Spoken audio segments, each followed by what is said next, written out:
پیشرفت و ترقیات و فتح و نصرت ملت تاجیک ملت فرهنگی حمایت مردم و ثبات مهمترین امکانات در 4 فصل سال برای سیر و اقتصادی، سیاحت، صنعتی و کشاورزی و آزمون‌های اجتماعی و جمهوریوی، جمعیت. راهنمای جامعه آینده خانه باد امید وطن تاجیکان محبوب دنیا. ما تاجیکستانی آزاد و صاحب اختیار.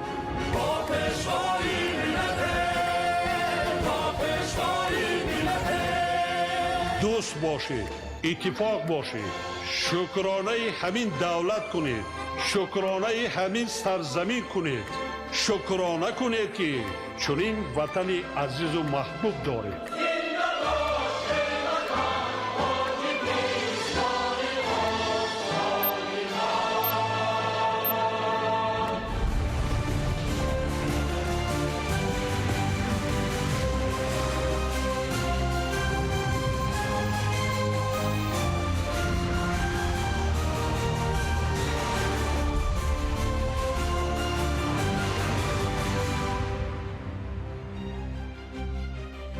ассалому алайкум бинандаҳои гиромӣ. нашри муфассали барномаи ахборро бо муҳимтарин мавзӯъҳо манзураи шумо мегардонем. дар студия бо шумо фахриддини муҳаммад юсуф ва мадина назарзода. таваҷҷӯҳ намоед ба сархати гузоришҳо.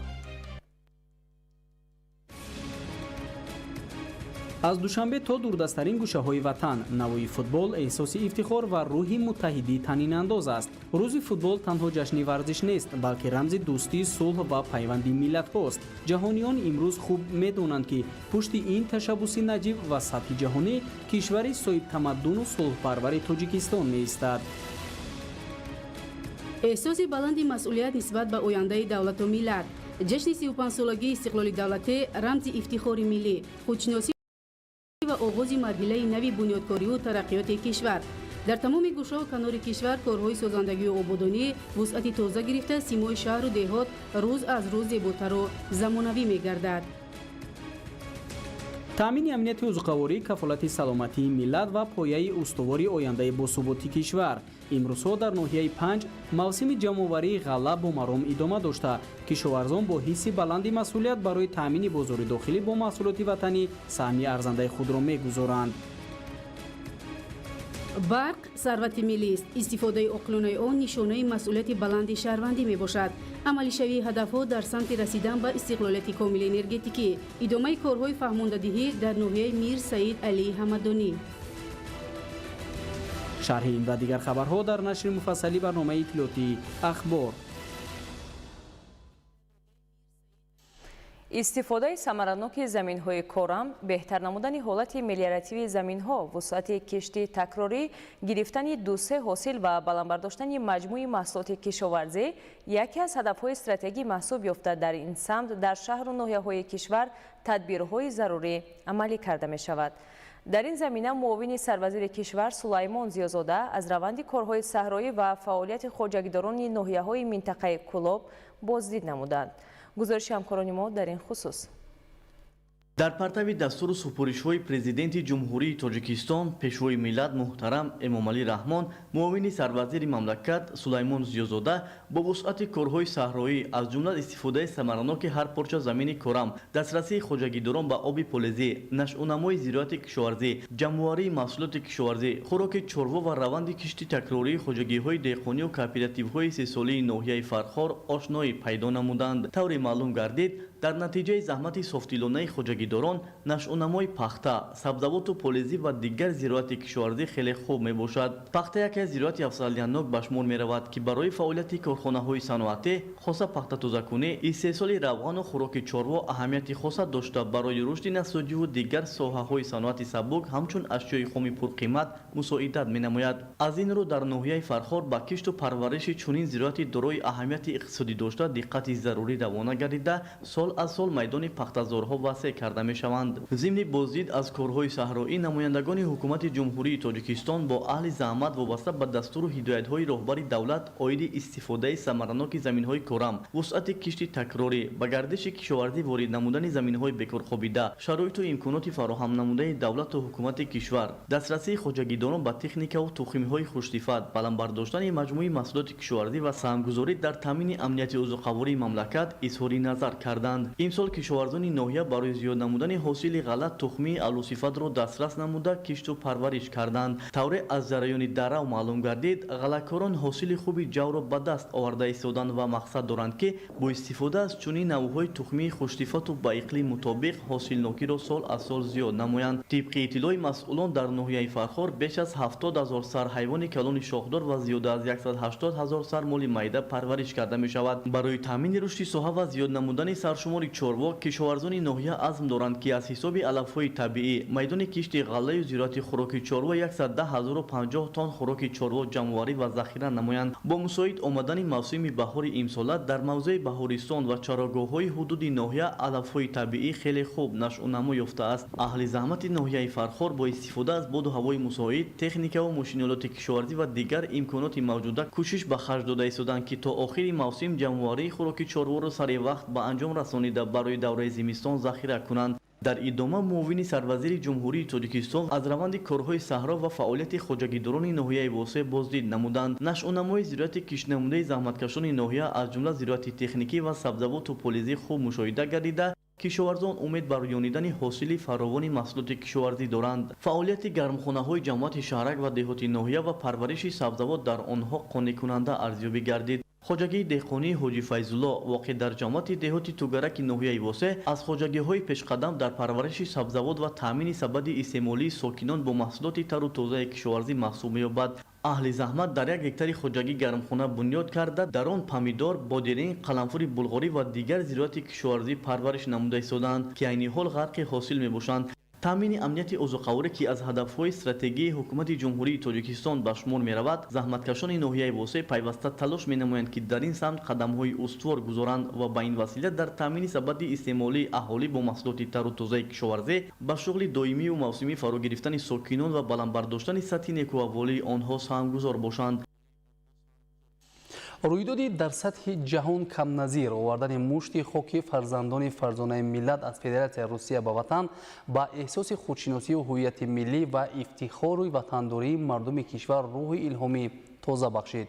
این اقدام تاریخی که با تشبث و راهنمایی پرزیدنت جمهوری تاجیکستان پیشوای ملت محترم امامعلی رحمان عملی گردید نشان روشن ارجگذاری دولت و ملت به کارنمایی شخصانی می باشد که برای آزادی تشکل دولتداری و پایداری ملت خدمت‌های ماندگار انجام دادند. تاریخ کارنمایی هر فرد در مسیر رو و پیشرفت نهادن ملت و دولت را ثبت و محفوظ می دارد. زندگی با تلاش‌های خسته‌ناپذیر دوراندیشان ملت تاجیک در روند برقرارسازی صلح و ثبات و استوار نگاه داشتن بقای دولت امروز هر صفحه تاریخ ملت را شکوه و زینت بخشیدند. تلاش و تدبیرها در مسیر به جهانیان آشنا ساختن تاجیکان و معرفی تمدنی از عمق هزار ساله‌ها ریشه داشته آن اگرچه یک زمان برای فرزندان اصیل ملت موجب بزرگترین خطر و تهدید بود، ولی هویت و احساس عمیق خودشناسی چنین افراد را تا واپسین نفس در مسیر گام گذاشته استوار نگاه داشت.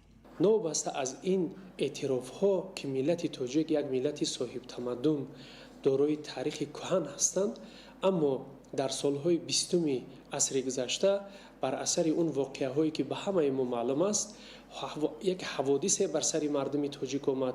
قریب بود که تاجیکان را از داشتن یک دولت مستقل محروم سازد. در همین لحظه های بسیار حساس و بسیار مرکب چنین فرزندان فرزانه ملت از جمله نصرت الله مقسوم، شیرینشاه شاه تیمور، نثار محمد، صدها دیگران در این راستا جان خود را فدا نمودند. نصرت الله مقسوم و شیرینشاه شاه تیمور ابرمردانی که تا آخرین لحظه زندگی در مسیر خدمت به وطن استوار نشستند. هیچ یک ظلم و تهدید نتوانست به منع تطبیق هدف و نقشه های آنها اساس گردد. تأسیس دولتداری ملی، معین نمودن مرز و حدود تاجیکستان و تحکیم فرهنگ و زبان تاجیکی همین بود مرام این شهیدان راهی وطن. سالها سپری گشته و انسانها عوض شدند، ولی قهرمانی و جانیساری های نصرت الله مخصوم و شیرین شاه شاه تیمور در راهی وطن و ملت با گذشت هر لحظه مقام بلند را نایل گردید. همگی میدونیم که سال 2006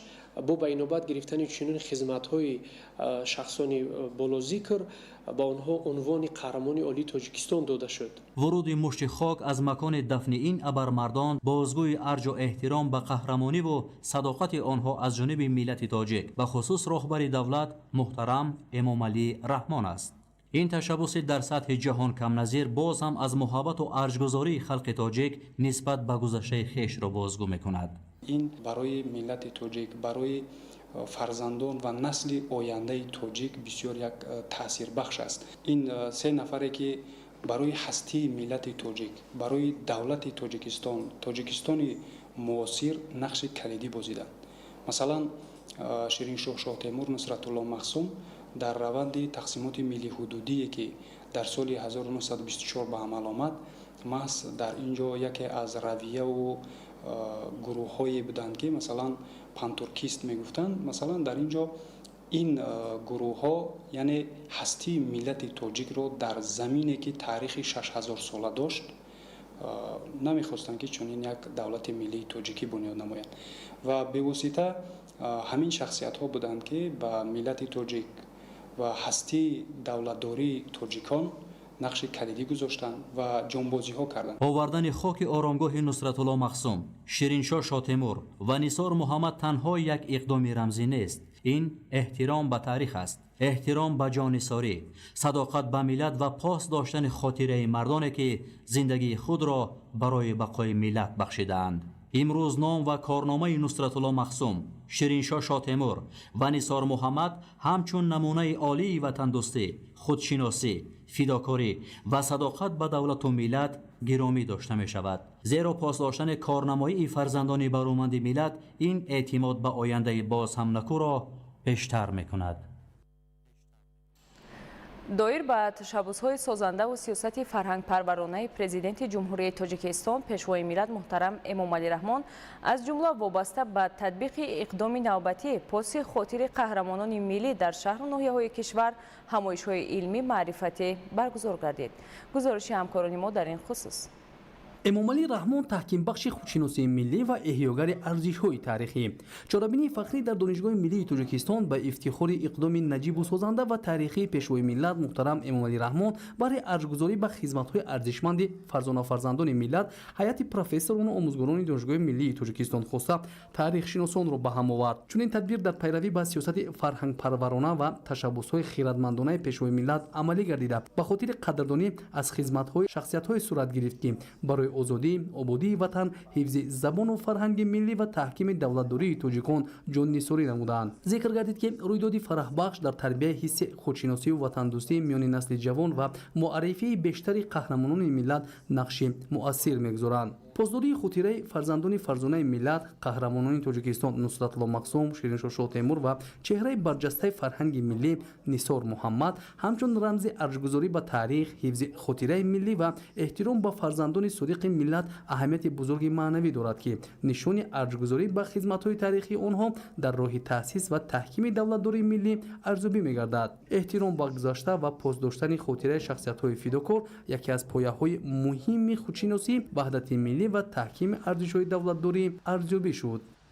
پاس خاطر قهرمانان ملی و تحکیم خودشناسی تاجیکان در پرتو سیاست پیشوای ملت تحت همین عنوان در دانشگاه دولتی کولا به نام عبدالله رودکی با اشتراک آموزگاران، عالمان و دانشمندان و دانشجویان همایش علمی معرفتی برگزار گردید. پس از افتتاح رسمی در آغاز چهاربینی نمایش فیلم مستند دایر بر روزگار، فعالیت سیاسی و کارنمایی‌های فرزندان فرزانه ملت پیشنهاد گردید که در آن سهم ماندگار نصرت الله مخصوم، شیرین شاه شاه تیمور و نثار محمد در راه تشکل دولتداری ملی و حفظ ارزش‌های فرهنگی و معنوی تاجیکان بازتاب یافت. ضمن برآمد و پیشنهاد معروضه‌ها با اظهار یادآوری تاکید گردید که در تاریخ دولتداری خلق‌ها رویدادهایی هستند که نه تنها همچون واقعه سیاسی بلکه همچون احیا و بیداری خاطره ملی و رمز عدالت تاریخی جاویدانه باقی می‌مانند. иқдоми наҷибона ва пурифтихори пешвои миллат президенти ҷумҳурии тоҷикистон муҳтарам Эмомалӣ Раҳмон дар робита ба ватан баргардонидани мушти хоки оромгоҳи фарзандони фарзонаи миллат Нусратулло Мақсум,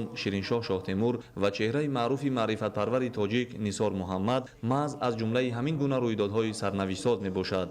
баромадкунандагон доир ба мавзӯъҳои мухталиф таҳти унвони ба ватан баргардонидани мушти хоки оромгоҳи қаҳрамонони миллӣ ҳамчун таҷассуми сиёсати эҳёи адолати таърихии пешвои миллат муҳтарам Эмомалӣ Раҳмон, эҳёи адолати таърихӣ ва нақши қаҳрамонони миллӣ дар таҳкими давлатдории тоҷикон, қудуми ин мусофирқаҳрамонҳоят муборак Тоҷикистонам ва дигар мавзӯъҳо изҳори андеша намуда бо ёдоварӣ аз корнамоиҳои фарзандони содиқу қаҳрамонони миллат ва нақши онҳо дар пойдории давлати тоҷикон ва ҳифзи арзишҳои фарҳангии миллӣ таъкид доштанд ки эҳтиром ба чунин шахсиятҳои баруманди миллат ва омӯзиши фаъолияту корнамоиҳои онҳо барои наслҳои имрӯзу оянда намунаи ибрат маҳсуб меёбад.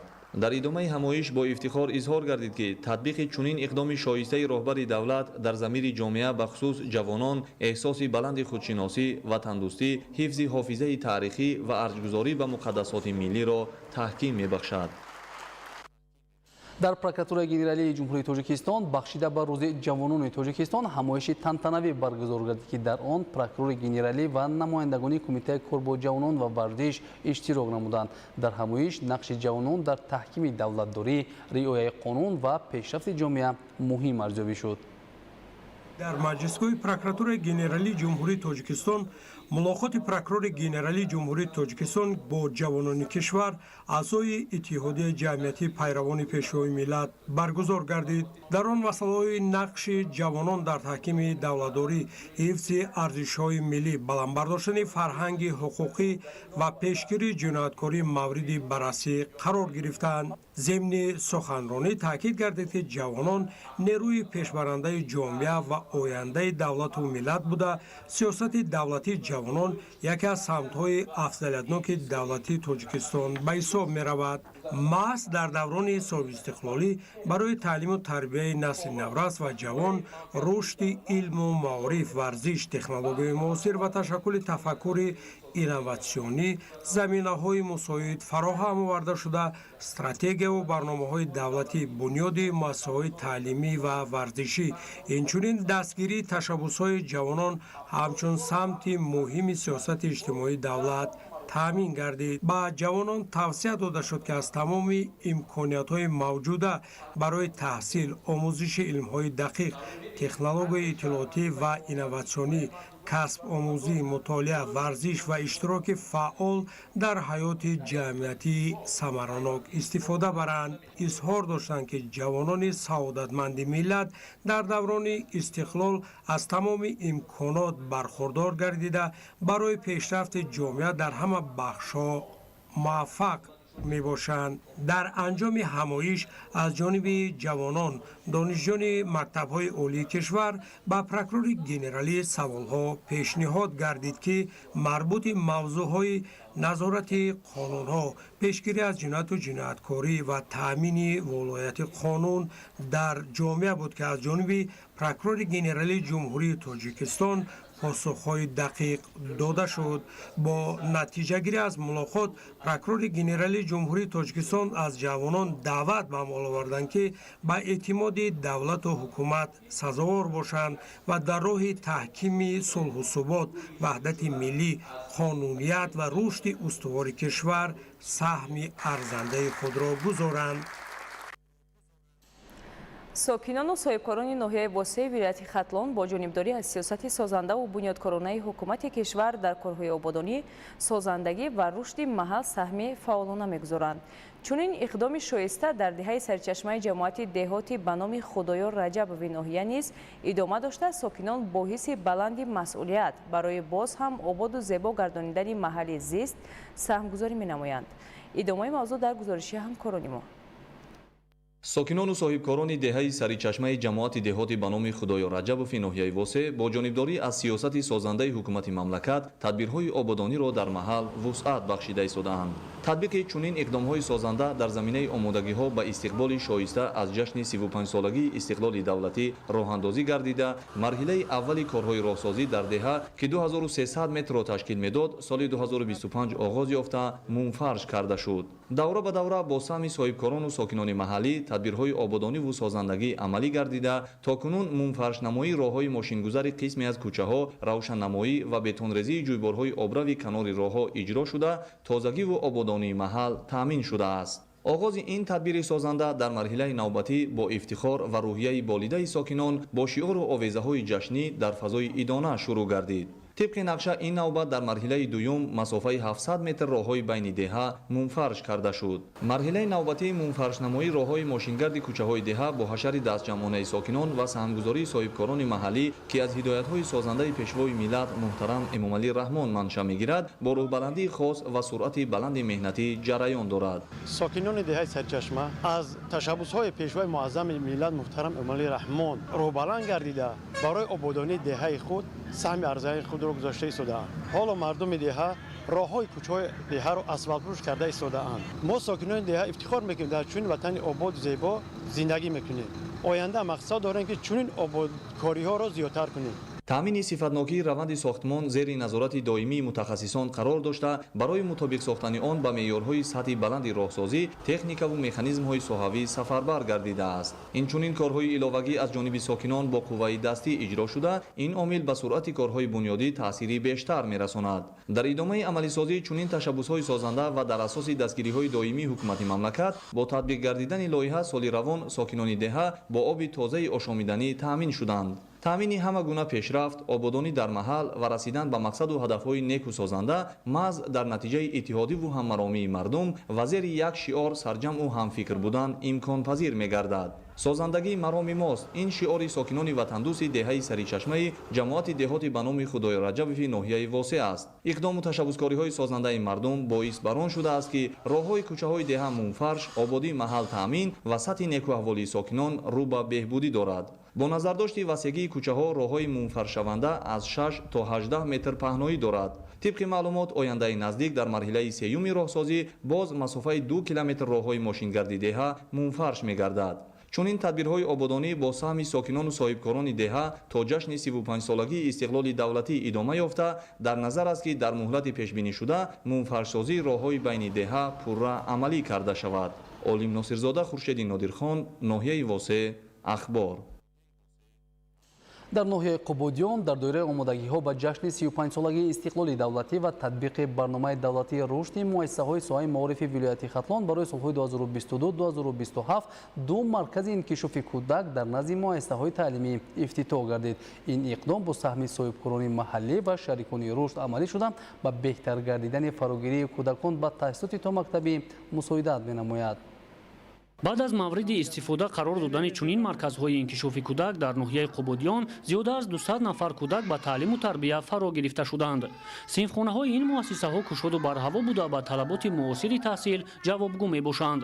از بنیاد همه گونه انشاءات ساحه اهل آموزگاران و تربیت گیرندگان خوشنود گردیده آن را همچون تحفه ادانه بخشیده به جشن 35 سالگی استقلال دولتی ارزیابی نمودند. در دایره انجام چنین اقدام‌های بنیادکارانه همزمان در نزد مؤسسه تعلیمی رقم 49 ناحیه باز یک مرکز انکشاف کودک مجهز با همه اشیا و عیانیت‌های درسی و مشغولیت گذرانی افتتاح کرده شد که اهل دهه از بنیاد چنین یک انشاءات مهم ساحه علم و معارف اظهار قناعتمندی نمودند. در ادامه با سرعت از چنین کارهای سازندگی و اجرای برنامه رشد تعلیم و تربیت تا مکتبی در جمهوری تاجیکستان برای سال‌های 2026-2030 در نزد مؤسسه دولتی تا مکتبی رقم 1 ناحیه با مقصد هرچی بیشتر به تعلیم و تربیت فرا گرفتن کودکان با سهم صاحبکاران محلی و کمیته پدر و مادران مؤسسه ساختمان بینای دو آشیانه علاوگی آغاز گردید. در معرفی لایحه انشاءات مذکور ذکر شد که بینای نو کودکستان از 8 حجره از جمله 4 حجره برهوای تشکیل مشغولیت‌ها،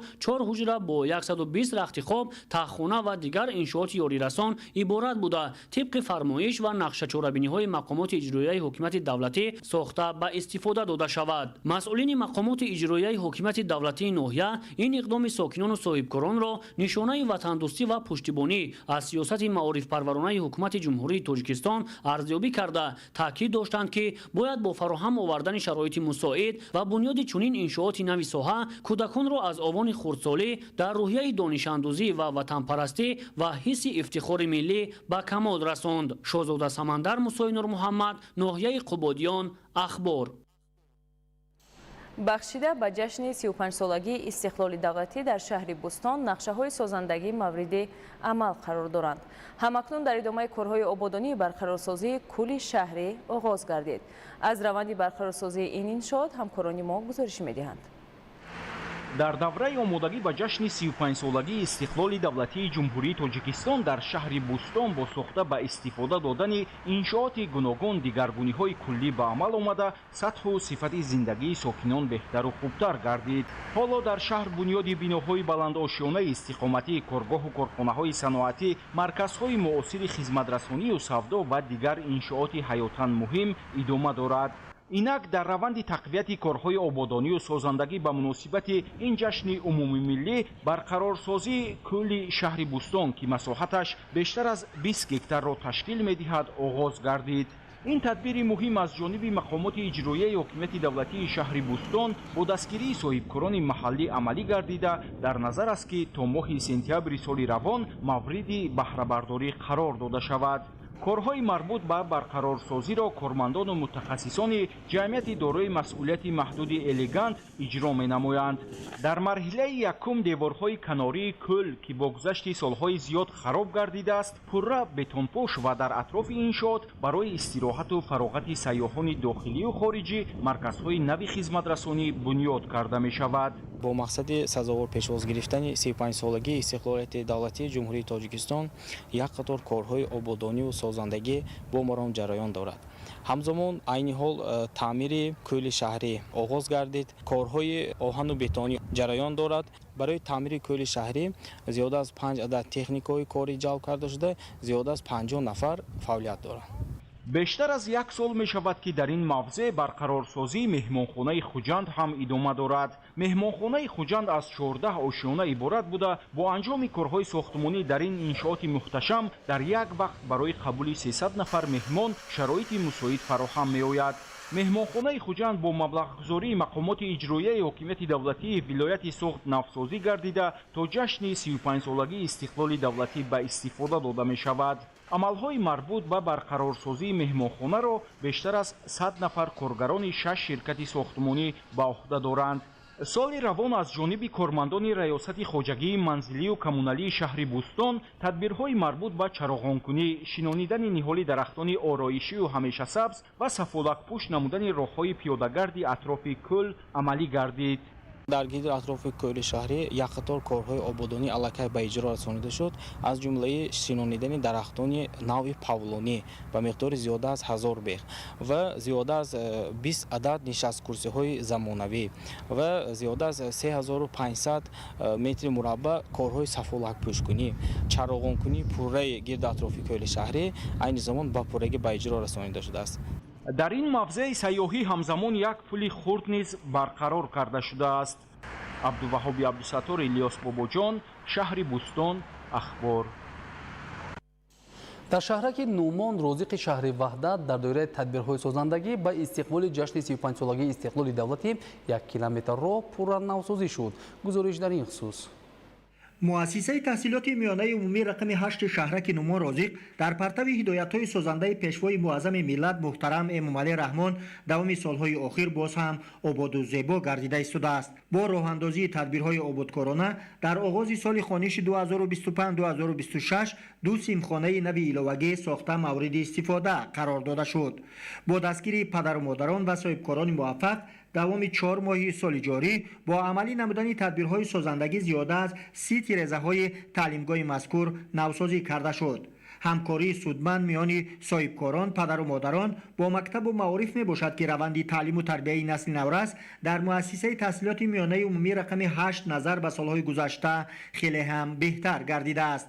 تقدیم نمودن کامپیوترها از جانب صاحبکاران موفق امکانیت فراهم آورد که نسل نورس دانش از برنموده خویش را توسط تکنولوژی نوین رشد دهند. با اقدام آبادکارانه سخاوتمندان خاندان اسماعیل زاده ها عین زمان مؤسسه تعلیمی با آب نوشاکی تامین می باشد.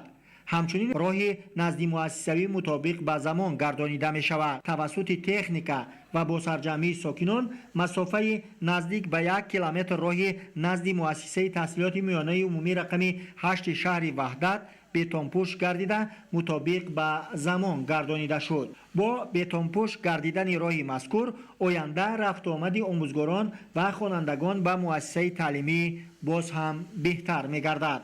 محمد علی عبدالکریم، خیرالله خالمومینزاده، وحدت اخبار. با مناسبت تجلیل جشن 35 سالگی استقلال دولتی در شهر دوشنبه تدبیرهای بنیادکاری و سازندگی ادامه دارد. ضمناً مسئله استواری بنا و انشاءات تحت توجه مسئولان ساحه قرار داشته در این زمینه آزمایشگاه سنجش مخصوصونها در نزد کمیته معماری و ساختمان عمل میکند. شرح بیشتر موضوع در تهیه همکاران ما.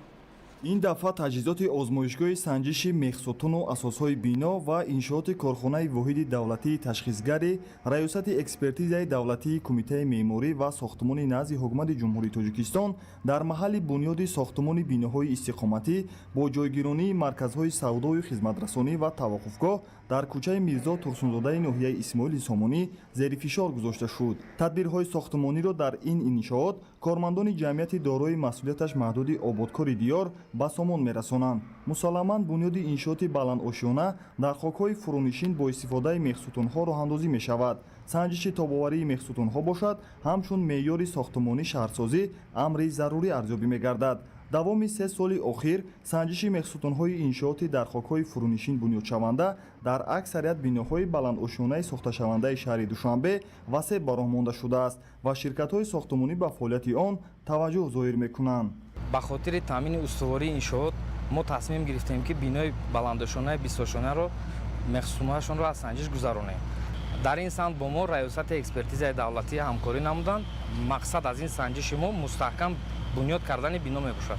تأسیس آزمایشگاه سنجش مخصوصون و اساسهای بنا و انشاءات در تابعیت کمیته معماری و ساختمان با مقصد بهادهی رعایت معیار و قاعده‌های شهرسازی، رگلامنت‌های تکنیکی صفت کارهای ساختمانی، مواد و مصنوعات ساختمانی، اینچنین دیگر سندهای قانونگذاری شهرسازی در بنا و انشاءات ساخته شونده با مقصد تامین تاب‌آوری بنای انشاءات روی دست گرفته شده است. در شهر و ناحیه‌های ولایت خطلان معرکه جمع‌آوری حاصل غله‌دانه و ذخیره خوراک چروا ادامه دارد. کشاورزان با استفاده از باد و هوای مساعد و تکنیک‌های معاصر در روی گندم و جو و دیگر نمود علف‌های خود روی را وسعت می‌بخشند. موضوع را خبرنگاران ما ادامه می‌دهند. امروزها در شهر و ناحیه‌های جنوبی ولایت خطلان معرکه جمع‌آوری حاصل غله و ذخیره‌کننی خوراک چروا با مرام ادامه داشته. کشاورزان بهر تامین امنیت آذوقه‌واری کشور و رشد ساحه کشاورزی فعالیت گسترده دارند. عین زمان در اکثر ناحیه‌های غله‌کاری ولایت در روی غله جمع‌آوری کاه و پایه و آماده‌سازی خوراک چروا برای فصل زمستان به طور وسیع به راه مانده شده است. با اطلاع مسئولین سرریاست کشاورزی ولایت خطلان امسال میدان کشت غله‌دانه در ولایت 124238 گکتار را تشکیل داده از زمین‌های آبی زیاده از 50 سنتنری حاصل به دست آورده می شود. با مقصد به تلف جمع‌آوری نمودن حاصل در میدان‌های وسیع غله‌زار و خوراک چروا تکنیک‌های معاصر از جمله کمباین‌ها و دیگر ماشین‌آلات ساحوی سفربر گردیدند. در برابر دیگر ناحیه‌های غله‌کاری ولایت در ناحیه دوردست 5 نیز معرکه جمع‌آوری حاصل غله و ذخیره خوراک چروا با سرعت ادامه دارد. خواجگی‌های دهقانی و کشاورزان ناحیه از هوای مساعد استفاده نموده تلاش دارند که حاصل را در مهلت کوتاه و بی تلف جمع‌آوری نمایند. عین حال در صحراهای ناحیه تکنیک‌های غله‌درو فعال بوده در برابر درو غله کاه آن را نیز جمع‌آوری و بندوبست کرده ایستادند. در حدود جماعت دهاتی نمونه 970 گکتار غلادانگی کشت کرده شده. امروز جمع‌آوری علاقه آغاز کرده. این وقت در دهه برزگران ما 6 کمباین غله درو سفربر شده. غله را جمع‌آوری کرده شده است. حاصل خوب است. طبق اطلاع مسئولین در ولایت ختلان در هزارها گکتار زمین تل و تپه ها و چراگاه ها جمع آوری گیاه های خودروی طبیعی با جلب تکنیکا و قوه کاری ادامه داشته علف برای فصل تیرما و زمستان ذخیره کرده می شود. در ناحیه 5 نیز این روند خوب جریان داشته خواجگی های چاره‌داری به جمع آوری علف های خودروی و ذخیره کنانی آن مشغول می باشند. در صحرا علف های طبیعی بسیار خوب رویدن. از این رو کشاورزان و چاره‌داران ولایت را می‌باید که ثمرناک استفاده برده خشک طبیعی را جمع‌آوری نموده بهره بی‌تلف و سالم برآوردن چاروا در زمستان‌های سال 2026-27 ذخیره خشک درشت را براه مانند. جمع‌آوری بندوبست و ذخیره کردن خشک درست در شهر ناحیه‌های ولایت خوب براه مانده شده. کارها در این سمت با مرام رفته ایستاده‌اند. مسئولین ساحه تاکید می‌نمایند که با استفاده از امکانات موجوده و تشکیل درست کارهای صحرایی کشاورزان ولایت ختلان بخصوص ناحیه 5 می‌توانند در تامین فراوانی بازار و رشد استوار ساحه کشاورزی سهمی نظررس گذارند. اسماعیل صاحب نظریان، اسکندر سعید، ناحیه 5 اخبار. در خواجگی های کشاورزی شهر حصار پخته با اصول زیر پلیونکا که یکی از تجربه های موثر و ثمره بخش به شمار می رود پرورش می شوند. استفاده این طرز کشت امکان می دهد که تخمی پخته در مهلت کوتاه‌تر سبزیده نشودنمای نهالان نیز بهتر گردد. گزارش در این خصوص. در شهر حصار کشاورزان با استفاده از اصول معاصر پرورش پخته در زیر پلیونکا به نتیجه های نظررس نایل گردیده ایستادند. این تجربه پیشقدم سالهای آخر در خواجگی های دهقانی وسیع استفاده شده برای بلند برداشتن حاصلناکی و صرفه آب مساعدت می نماید. متخصصان ساحه کشاورزی ابراز می دارند که کشت پخته در زیر پلیونکا برای بروقت سبزیدن تخمی، نگاه داشتن نمی زمین و حفظ نهالها از تاثیر هوای سرد مساعدت می کند. همزمان این اصول امکانیت می که رشد علف‌های بیگانه کاهش یافته نشأه‌نمای پخته بهتر گردد. سال 2025 ما در مساحت 70 گکتار پخته با اصول زیر پلیونکا کشت نمودیم. نسبت پیشتر ما حاصلناکی بالاتر گرفتیم. هر سال ما 25-28 سنه را حاصل می‌گرفتیم. سال 2025 همین حاصلناکی را ما با 35 سنه رساندیم. سال جاری هم ما کشت پخته را با اصول زیر پلیونکا کشت کردیم. کشاورزان شهر حصار با استفاده از تکنیک و تجربه های نوین تلاش دارند که حاصلناکی زمین ها را بیشتر نموده استحصال محصولات کشاورزی را افزایش دهند. با گفته آنها استفاده اصول زیر پلیونکا در مقایسه با اصول عنعنوی ثمرناکی بیشتر داشته برای به دست آوردن حاصل خوب زمینه فراهم می‌سازد. کشاورزان برای گذشتن به اصول معاصر پرورش زراعت با اصول اینواسیونی تصمیم دارند که بیش از 200 گکتار یعنی مساحت کشتی پخته را با اصول این اصول یعنی اصول زیر پلیونکاگی برآورده مانند. عین زمان کارهای اگروتکنیکی در صحرا ادامه داشته دهقانان برای نگاهوبینی درست پخته تدبیرهای ضروری میاندیشند. تطبیق چنین تجربه‌های پیشرفته در رشد ساحه کشاورزی شهر حصار نقش مهم می‌گذارد. گزارش دلشاد رحمانزاده و صدرالدین ابراهیمزاده از شهر حصار برای برنامه اطلاعاتی اخبار. ناحیه ونج همچون یکی از منطقه‌های مهم تامین امنیتی و قواری در ولایت مختار کوهستانی بدخشان اعتراف می‌گردد. با نظر داشت شرایط مساعد اقلیم و موقع جغرافی همساله مساحت بازارها در ناحیه افزایش یافته امکانیت‌های استحصال و صادرات میوه بیشتر می‌شود. توجه نمایید. ساحه کشاورزی و بنیاد باغ در شرایط اقلیمی منطقه ونج یک رکن مهم پیشرفت حیات اقتصادی محسوب یافته امروزها با استفاده از همه امکانیت‌ها باغ‌های نو بنیاد گردیده باغ‌های کهنه از نو برقرار کرده شدند. از روی اطلاع بخش کشاورزی ناحیه ونج مساحت عمومی بازارها در ناحیه 1050 گکتار را تشکیل داده علاوه سال جاری 105 گکتار باغ از نو بنیاد گردیدند.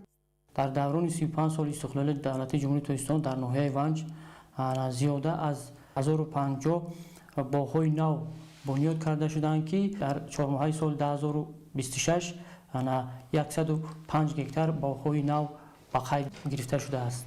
дар солҳои соҳиб истиқлолӣ дар ноҳияи ванҷ тавассути дастгирии ҳукумати мамлакат татбиқи барномаҳои рушди деҳот, истифодаи самараноки замин ва ҷорӣ намудани таҷрибаҳои муосир фаъолияти соҳа рушд ёфта, ҳаҷми истеҳсоли маҳсулоти кишоварзӣ тадриҷан афзоиш ёфт. хоҷагидорони ноҳия ҷиҳати таъмини сабади истеъмолӣ кӯшиш доранд бозорҳоро ҳарчи бештар зиёд намуда дар санглоху заминҳои бекорхобида боғҳои наву интенсивиро бунёд намоянд. яке аз чунин боғҳои навбунёд дар ҷамоати ҷовидони ноҳияи ванҷ мебошад ки аз ҷониби сокини ин минтақа Чепон Озодов дар масоҳати 2 гектар бунёд гардидааст. дар боғи навбунёд навъҳои гуногуни мева махсусан себ шинонда шудааст. мо миннатдории худро ба ҳукумати ватан, ба ҳукумати мамлакат баён мекунем ки чунин шароите дод барои мо деҳқонон, замина дод ки мо меҳнат кунем. ана модоме ки замин дар дасти деҳқони аслӣ аст, натиҷааш худтон бинед. меҳнат кардем, вай кардем, мехоҳем ҳам ватан обод гардад, ҳам мо обод гардем. маврид ба зикр аст ки боғдорӣ яке аз соҳаҳои рушдёбандаи ноҳияи ванҷ ба ҳисоб меравад. шароити табиии ноҳия барои парвариши меваҳои лазизу шаҳдбор мусоид буда. бунёди боғ дар ноҳия як манбаи даромад ва ба ҳукми анъана даромадааст. моҳираи тоҳир, муборакшоҳи рустам, ноҳияи ванҷ, ахбор. дар шаҳру ноҳияҳои кишвар даври дуюми озмуни ҷумҳуриявии фуруғи субҳи доноӣ китоб аст бо иштироки хонандагони муассисаҳои таҳсилоти миёнаи умумӣ, донишҷӯён, омӯзгорон, кормандони соҳаи фарҳангу маориф ва ҳаводорони каломи баде баргузор гардид. аз ҷараёни баргузории озмун ҳамкорони мо гузориш медиҳанд. дар ноҳияи Даңғара даври ноҳиявии озмуни ҷумҳуриявии фуруғи субҳи донои китоб аст баргузор гардид ки дар он хонандагони муассисаҳои таҳсилоти томактабиву миёнаи умумӣ ва намояндагони касбу кори гуногун фаъолона иштирок намуданд. дар маросими ифтитоҳи озмун намояндаи мақомоти иҷроии ҳокимияти давлатии ноҳия вобаста ба тартиби баргузории ин чорабинӣ маълумот дода иброз доштанд ки озмуни ҷумҳуриявии фуруғи субҳи донои китоб аст ки бо ташаббус ва дастгирии пайвастаи пешвои миллат муҳтарам Эмомалӣ Раҳмон тӯли чанд сол аст дар саросари кишвар идома дорад. ҳадафи он баланд бардоштани маърифати китобхонӣ, рушди тафаккури зеҳнӣ, эҳтиром ба арзишҳои миллӣ, арҷгузорӣ ба мероси гаронбаҳои ниёгон ва дарёфти чеҳраҳои нави соҳибистеъдод мебошад.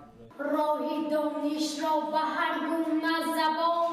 дар даври аввали озмуни фуруғи субҳи донои китоб аст дар ноҳияи Даңғара зиёда аз 9780 нафар довталабон аз ҳисоби хонандагон, фаъолон, зиёён, аз ҷумла занони хонашин фаъолона иштирок намуданд ки аз онҳо 1789 нафарашон ба даври ноҳиявӣ роҳ ёфтанд. ин омори назаррас бори дигар аз он шаҳодат медиҳад ки фарҳанги китобхонӣ миёни наврасону ҷавонон сол аз сол рушд ёфта, таваҷҷӯҳи ҷомеа ба омӯзиши илму адаб ва мутолиаи осори адибони классику муосир бештар мегардад. зиёда аз 1170 довталаб хонандагони муассисаҳои таҳсилоти миёнаи умумии ҳудуди ноҳияи Даңғара буда боқимонда донишҷӯён, омӯзгорон ва намояндагони касбу кори гуногун мебошанд. дар ҷанбасти даври ноҳиявӣ аз шумораи умумии иштирокчиён 114 нафар довталабони фаъолу донишманд ба даври вилоятии озмун роҳхат гирифта минбаъд ноҳияи Даңғараро дар сатҳи вилояти Хатлон намояндагӣ мекунанд. дар озмуни фуруғи субҳи доноӣ дар номинатсияи адабиёти кӯдакону наврасон ва осори шифоҳӣ иштирок дорам. тӯли 4 сол аст ки дар ин озмун иштирок менамоям. масъулини соҳаи маориф ва фарҳанги ноҳия баргузории чунин озмунҳоро яке аз иқдомҳои муҳим дар роҳи тарбияи насли соҳибмаърифат ва таҳкими фарҳанги миллӣ арзёбӣ намуда иброз доштанд ки минбаъд низ барои ҷалби бештари наврасону ҷавонон ба китобхонӣ ва омӯзиши осори гаронбаҳои адабӣ тадбирҳои зарурӣ амалӣ карда мешаванд. аз насли солиму донишманд ҷомеа устувор ва кишвар бо суръат тараққӣ мекунад. имрӯз ҷавонону навраси ояндасози кишвар роҳи дурустро бо аз худ кардани дониш интихоб намуданд, роҳе ки онҳоро ба қуллаҳои мурод наздик месозанд. фуруғи субҳи донои китоб аст дар даври ноҳиявии ин озмуни сатҳи ҷумҳуриявӣ наздики 750 наврасу ҷавон иштирок намуданд. дар назди ҳакамон бо тайёрии хуб баромад карданд ва донишу маҳорати худро тибқи талаботи озмун санҷиданд. таъкид шуд ки даври якуми озмун дар муассисаҳои таълимӣ таҳсилоти иловагӣ ва ҷамоату шаҳраки ноҳияи Варзоб доир шуда дар он наздики 2500 кас иштирок карданд. хонандагон имсол дар ин озмун бо тайёриҳои хеле хуб ва назаррас иштирок карда истоданд ва нисбати солҳои қаблӣ ба даври минтақавӣ شماره زیادی خوانندگان باید راه یابند. از روی مشاهده ذوق و مهارت دختران نسبت به پسران در قرائت شعر و اجرای دیگر نامیناسیاها خوبتر و بهتر است. هدف از شرکت در آزمون زیرین بلند گردانیدن سهیه دانش و ذکاوت خویش و سهم گذاشتن در پیشرفت علم و معارف می باشد. آزمون از روی 4 نامیناسیا و گروه ها در بین خوانندگان صنف‌های 1، 4، 5، 8، 9 و 11 مؤسسه های تعلیمی، آموزگاران تمام زینه های تحصیلات، نمایندگان کسب و کار گوناگون و کلانسالان برگزار شد. من سال سیوم است که در آزمون فروغ صبح دانایی کتاب است از روی نامیناسیای کلاسیک اشتراک می نمایم. از این آزمون خیلی چیزها از بر نمودم. من می خواهم که دانش خود را صیقل داده در آزمون های منطقوی و جمهوریوی اشتراک ورزیده سزاوار جایهای نمایان گردم. از شماره عمومی که در دور نهیوی آزمون راه یافتند 501 نفرش را دختران تشکیل می دهد. حالا دور نهیوی آزمون فروغ صبح دانایی کتاب است در ناحیه ورزاب ادامه دارد. پس از معین شدن غالبان دور دوم آنها به دور منطقوی راه یافته برای به دست آوردن غالبیت سبقت خواهند کرد.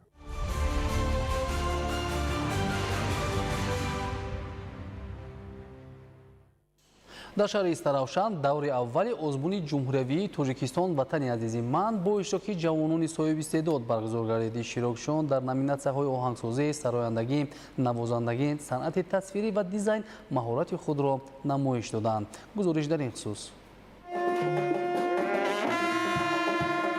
дар қасри фарҳанги шаҳри Истаравшан бо иштироки намояндагони мақомоти иҷроияи ҳокимияти давлатӣ ва ҷавонони соҳибзавқу соҳибистеъдод даври аввали озмуни ҷумҳуриявии Тоҷикистон ватани азизи ман баргузор гардид. дар даври якуми озмуни мазкур зиёда аз 100 довталаб аз муассисаҳои таълимӣ, мактабҳои санъат ва дигар ташкилоту идораҳо ширкат варзида дар як қатор номинатсияҳо аз ҷумла оҳангсозӣ, бастакорӣ, сарояндагӣ, навозандагӣ, санъати тасвирӣ ва дизайн ҳунарнамоӣ карданд. ҳар як иштирокчӣ бо пешниҳоди барномаҳои ҷолибу рангоранг маҳорати касбӣ ва завқи эҷодии худро ба ҳайати ҳакамон муаррифӣ намуд. ҳайати комиссияи озмун ки аз мутахассисони соҳаи фарҳанг ва санъат иборат буд, баромадҳои довталабонро аз рӯи меъёрҳои муайян, сатҳи иҷро, мазмуну муҳтаво, навоварӣ ва саҳми эҷодӣ баҳогузорӣ карданд. аз тарзи истифодаи асбобҳои мусиқӣ, дарки амиқи мазмуни асарҳои иҷрошаванда ва эҳсоси баланди масъулият барало маълум буд ки навозандагони наврасу ҷавон ба даври шаҳрии озмуни ҷумҳуриявии Тоҷикистон ватани азизи ман бо омодагии ҷиддӣ ва пухта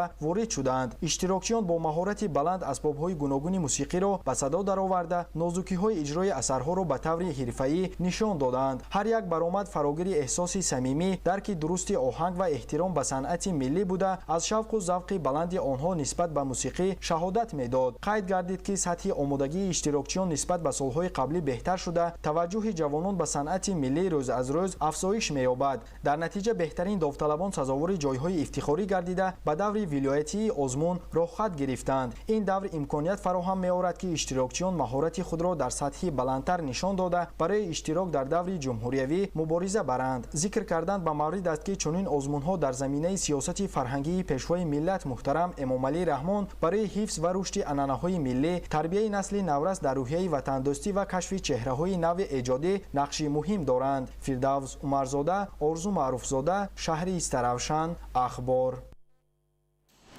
таҳкурсии асоситарини иқтидори иқтисодии ҳар давлат рушди соҳаи энергетика мебошад. истифодаи дурусту сарфакоронаи нерӯи барқ аз ҷониби муштариён яке аз омили муҳим дар роҳи расидан ба татбиқи ҳадафҳои ҳукумати кишвар дониста шуда ба рушди иқтисодиёти кишвар замина мегузорад. вобаста ба истифодаи самараноки нерӯи барқ аз ҷониби масъулони соҳа дар байни сокинон ва кормандони муассисаву ташкилоти ноҳияи Мир Саид Али Ҳамадонӣ чорабиниҳои маърифатӣ баргузор карда шуд. тафсилоти бештар дар гузориши ҳамкорони мо. истиқлолияти энергетикӣ аз ҳадафҳои стратегӣ ва нишондоди аслӣ барои пешрафти иқтисодиёт маҳсуб меёбад. дар замони соҳибистиқлолии ҷумҳурии Тоҷикистон ба бунёди низоми ягона ва ба корандохтани иқтидорҳои бузурги энергетикӣ ноил гардид. вобаста ба таъминоти аҳолӣ бо нерӯи барқ, кам кардани талафот, пешгирии қоидавайронкуниҳо, инчунин ҷиҳати тарғибу ташвиқ ва гузаронидани корҳои фаҳмондадиҳӣ дар байни аҳолӣ доир ба истифодаи сарфакоронаи нерӯи барқ дар шаҳру ноҳияҳои минтақаи Кӯлоби вилояти Хатлон аз ҷониби намояндагони раёсати агентии назорати давлатии энергетикии назди президенти ҷумҳурии тоҷикистон дар минтақаи кӯлоб ба таври доимӣ корҳои санҷишиву назоратӣ ва тадбирҳои оммафаҳмонӣ гузаронида мешавад. дар доираи амалисозии ҳадафҳои мақсаднок ин навбат аз ҷониби масъулон дар муассисаи таълимии коллеҷи тиббии ноҳияи мир Саид Алӣ Ҳамадонӣ бо иштироки омӯзгорону донишҷӯёни таълимгоҳ чорабинии маърифатӣ баргузор шуд. зимни суҳбат мутахассисон роҷеъ ба истифодаи дастгоҳу таҷҳизотҳои каммасрафи барқӣ ва мақсаднок истифодабарии қувваи барқ ва дигар омилҳои марбути соҳа тавсия дода риояи ҳамаҷонибаи онро омили асосии таъмини пешрафту рушд бахшидани иқтисодиёт арзёбӣ карданд. баландбардоштани сатҳи маърифатнокии аҳолӣ дар самти самаранок истифодабарии нерӯи барқ яке аз омилҳои асосӣ ҷиҳати рафъи мушкилоти мавҷудаи соҳа, пешгирии хароҷоти барзиёди маблағ ва дар маҷмӯъ афзоиши сатҳи иқтисодиёт мебошад. дар идомаи чорабинӣ муҳтавои тағйиру иловаҳои воридшуда ба кодекси ҳуқуқвайронкунии маъмурӣ ва ҷиноятӣ шарҳу тавзеҳ дода шуда ба иштирокдорон маълумотномаҳо дастрас карда шуд. сарфакорона истифода бурдани нерӯи барқ имрӯз дар оила, дар корхона хеле муҳим аст, зеро ҳам ба бюджети хона, ҳам ба бюджети давлат, ҳам барои гулгулшукуфии тоҷикистони мо хеле саҳми арзанда дорад. чунин чорабиниҳои маърифатӣ бо иштироки сокинон ва кормандони дигар муассисаву ташкилоти ноҳияи мир Саид Алӣ Ҳамадонӣ низ баргузор карда шуд. мақсади баргузории чунин чорабиниҳо мукаммалсозии донишҳои ҳуқуқии шаҳрвандон ва дар маҷмӯъ баландбардоштани маърифати дурусти истифодабарии нерӯи барқ аз ҷониби муштариён ки ба рушди соҳа ва сатҳи некуаҳволии сокинон мусоидат мекунад арзёбӣ гардид. мутахассисон аснои мулоқоту вохӯрӣ бо шаҳрвандон таъкид намуданд ки ҳадаф аз амалисозии чорабиниҳои маърифатӣ дар доираи татбиқи ҳадафҳои ҳукумати мамлакат тақвият бахшидани донишҳои зарурии соҳавӣ, пурзур намудани чораҳои назоратӣ оид ба пешгирии омилҳои ғайриқонунӣ, инчунин сарфакорона истифодабарии нерӯи барқ дар байни аҳолӣ ва дигар ташкилоту муассисаҳо мебошад. дар қисмати хотимавии чорабинӣ ба иштирокдорон варақаҳои иттилоотӣ дастрас гардид ки дар он муҳтавои тағйиру иловаҳои воридшуда ба кодекси ҳуқуқвайронкунии маъмурӣ ва кодекси ҷиноятии ҷумҳурии тоҷикистон вобаста ба соҳаи энергетика возеҳу равшан дарҷ гардидааст. олим носирзода, хуршеди нодирхон, ноҳияи мир Саид Алӣ Ҳамадонӣ, ахбор. имрӯз дар ноҳияи Ёвон чорабинии муҳими омӯзишию амалии мудофиаи гражданӣ баргузор гардиданд. зимни он сатҳи омодагии сохторҳои масъул ҷиҳати ҳифзи аҳолӣ аз ҳолатҳои фавқулода мавриди санҷиш қарор гирифт. гузориш дар ин хусус. дар замоне ки тағйирёбии иқлим ва афзоиши хатарҳои офатҳои табиӣ ба яке аз масъалаҳои муҳими ҷаҳонӣ табдил ёфтааст, таъмини амнияти аҳолӣ ва ҳифзи ҳудуд аз ҳолатҳои фавқулода дар меҳвари таваҷҷӯҳи давлату ҳукумати ҷумҳурии Тоҷикистон қарор дорад. бо ҳамин мақсад дар ноҳияи Ёвон чорабинии муҳими омӯзишию амалӣ оид ба мудофиаи гражданӣ ва омодагӣ ба ҳолатҳои фавқулода баргузор гардид. дар чорабинии масъулини мақомоти иҷроияи ҳокимияти давлатии ноҳия, намояндагони мақомоти ҳифзи ҳуқуқ, масъулони сохторҳои соҳавӣ, кормандони тандурустӣ, маориф, хадамоти оташнишонӣ ва дигар ниҳодҳои марбута иштирок намуданд. ҳадафи асосии чорабинӣ баландбардоштани сатҳи омодабошии сохторҳои масъул, таҳкими ҳамоҳангии фаъолияти ниҳодҳо ва омӯзиши роҳҳои дурусти вокуниш дар ҳолатҳои фавқулода арзёбӣ гардид. дар рафти чорабинӣ масъалаҳои марбут ба пешгирии офатҳои табиӣ, омодагии қувва ва воситаҳо, тарзи расонидани ёрии аввалияи тиббӣ, истифодаи воситаҳои муҳофизатӣ ва кӯчонидани аҳолӣ аз минтақаҳои хавфнок мавриди баррасӣ ва омӯзиши амалӣ қарор гирифтанд. масъулини ноҳияи Ёвон зимни суханронӣ таъкид намуданд ки ҳифзи ҳаёт ва саломатии мардум яке аз самтҳои муҳими сиёсати иҷтимоии давлат ба ҳисоб рафта, ин масъала таҳти таваҷҷӯҳи доимии пешвои миллат президенти ҷумҳурии Тоҷикистон муҳтарам Эмомалӣ Раҳмон қарор дорад. ба таъкиди масъулин, дар шароити имрӯза ки хатари селу обхезӣ, яч, заминларза ва дигар офатҳои табиӣ бештар эҳсос мегардад, баландбардоштани маърифати аҳолӣ ва омодасозии сохторҳои дахлдор аҳамияти аввалиндараҷа дорад. ҷараёни машқҳои амалии мудофиаи гражданӣ нишон дод ки сохторҳои ноҳия барои вокуниши фаврӣ дар ҳолатҳои фавқулода омодагӣ дошта, баҳри ҳифзи аҳолӣ ва коҳиш додани хатарҳои эҳтимолӣ тадбирҳои мушаххас роҳандозӣ мешаванд. иброз гардид ки мақомоти иҷроияи ҳокимияти давлатии ноҳияи Ёвон минбаъд низ барои таҳкими иқтидори мудофиаи гражданӣ, беҳтар намудани сатҳи омодагии сохторҳо ва таъмини амнияти шаҳрвандон тадбирҳои заруриро амалӣ хоҳад намуд. бахшида ба рӯзи ҷаҳонии футбол дар шаҳру ноҳияҳои кишвар мусобиқаи варзишӣ баргузор гардид. чорабиниҳои варзишӣ бо иштироки наврасону ҷавонон, дӯстдорони футбол ва дастаҳои варзишӣ дар фазои тантанавӣ доир шуд ки ҳадаф аз баргузории ин чорабиниҳо тарғиби тарзи ҳаёти солим, рушди футбол ва таҳкими дӯстиву ҳамбастагии миёни ҷавонон мебошад. ҳамкорони мо гузориш медиҳанд. масъула дар саросари кишвар рӯзи 25 май ҳамчун рӯзи ҷаҳонии футбол таҷлил мешавад ки дар ин замина чорабиниҳои оммавии варзишӣ роҳандозӣ мегарданд. фестивали варзишӣ таҳти унвони футбол фест ҳам аз зумраи ин иқдомҳо ба ҳисоб рафта бо ибтикори кумитаи иҷроияи ҳизби халқии демократии тоҷикистон дар ноҳияи шоҳмансури шаҳри душанбе баргузор шуд. дар ҳамоиш масъулини федератсияи футболи тоҷикистон, намояндагони кумитаҳои иҷроияи ҳизбӣ ва фаъолону ҳаводорони ин риштаи варзиш иштирок намуданд. зикр гардид ки футбол ҳамчун як риштаи машҳури варзишӣ ва василаи пайванди инсоният маҳсули эҷоди тафаккури инсонӣ буда аз як бозии оддӣ ба омили муттаҳидкунандаи аҳли башар табдил ёфтааст. дар ҷумҳурии тоҷикистон доир ба рушди футбол тадбирҳои зарурӣ амалӣ гардида дар ин замина барои ҷалби ҳаводорони ин шохаи варзиш тамоми инфрасохтори машқу тамрин муҳайё гардидааст ки натиҷаҳо низ дар ин самт кам нестанд. маросими ҷанбаст ва қадрдонии ғолибони мусобиқаи футболфест ки байни занону бонувони ташкилотҳои ибтидоии ҳизбии ноҳия сурат гирифта буд баргузор шуда ғолибон бо ҷом, медал ва тӯҳфаҳо сарфароз гардонида шуданд.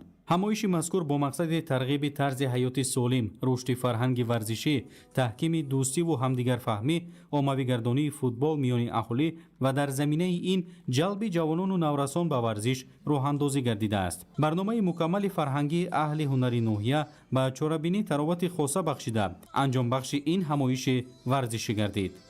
бахшида ба рӯзи ҷаҳонии футбол байни кормандони сарриёсати маорифи шаҳри душанбе мусобиқаи футболи хурд баргузор гардид. дар мусобиқаи мазкур 35 даста миёни ҳам рақобат намуданд. иштирокчиён бо илҳоми болида аз пешниҳоди президенти ассотсиатсияи футболи осиёи марказӣ, президенти федератсияи футболи тоҷикистон муҳтарам Рустами Эмомалӣ вобаста ба эълони рӯзи ҷаҳонии футбол ҷонибдорӣ намуданд. футбол ҳамчун варзиш дар тарғиби тарзи ҳаёти солим ва таҳкими дӯстӣ нақши муҳим мебозад.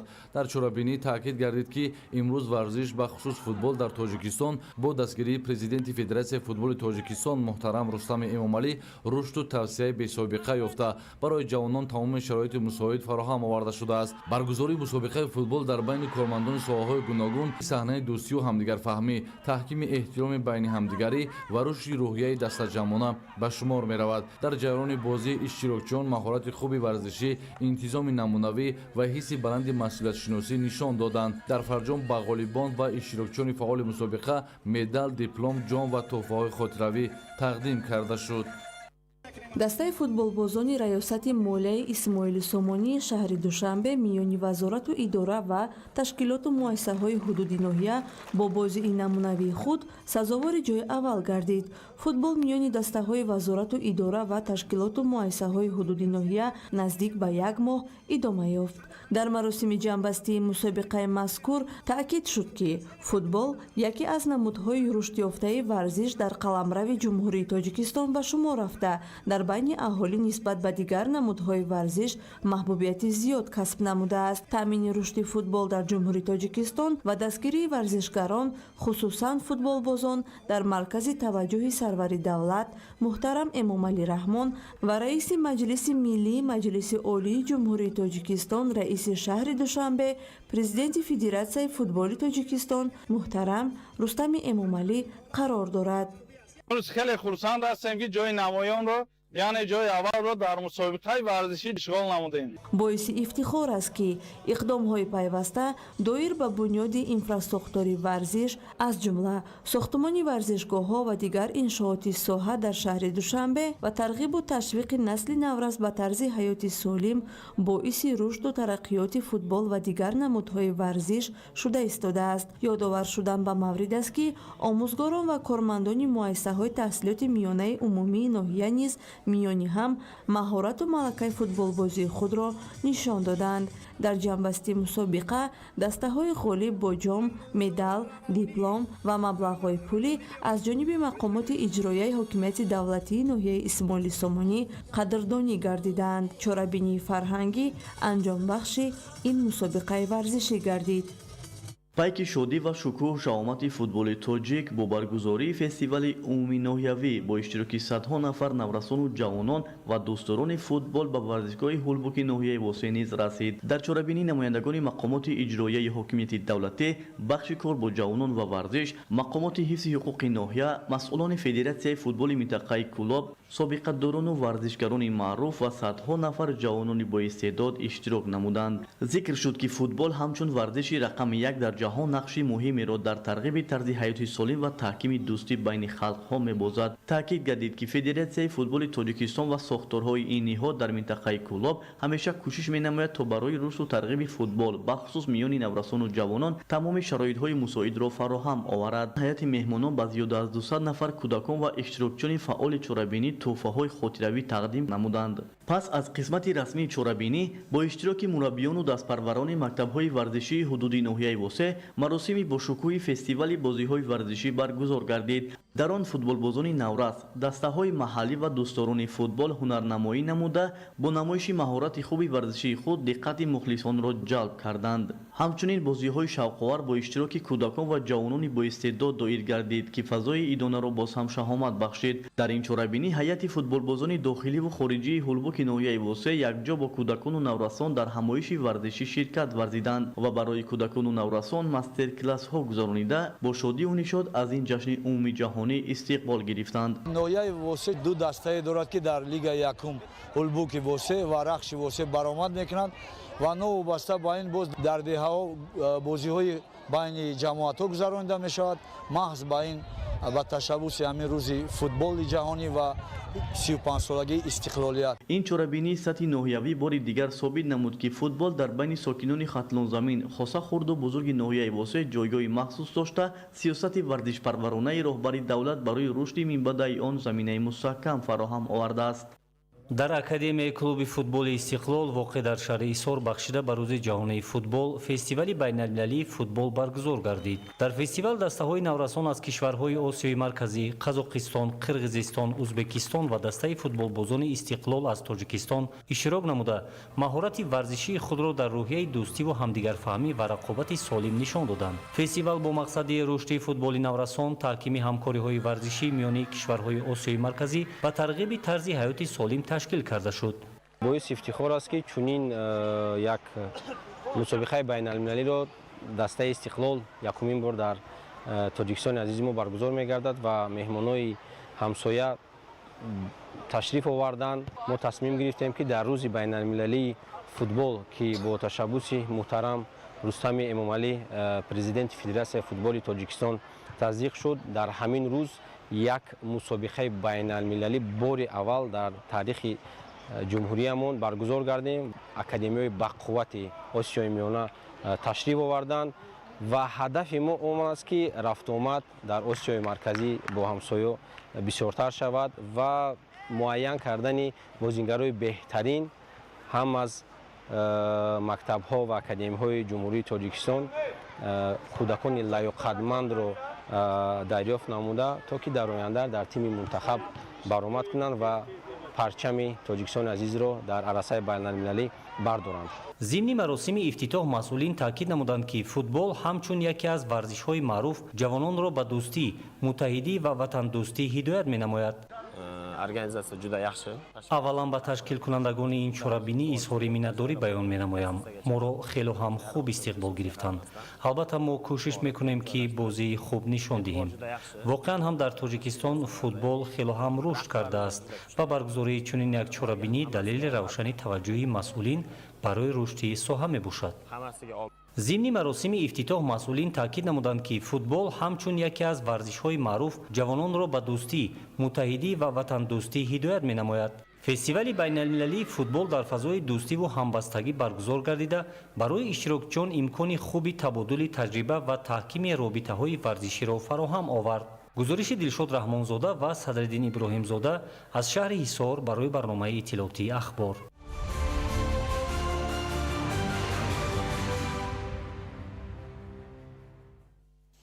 саноат содиротбонк бахшида ба ҷашни 35-солагии истиқлолии давлатии ҷумҳурии тоҷикистон иқдоми навбатии худро эълон менамояд.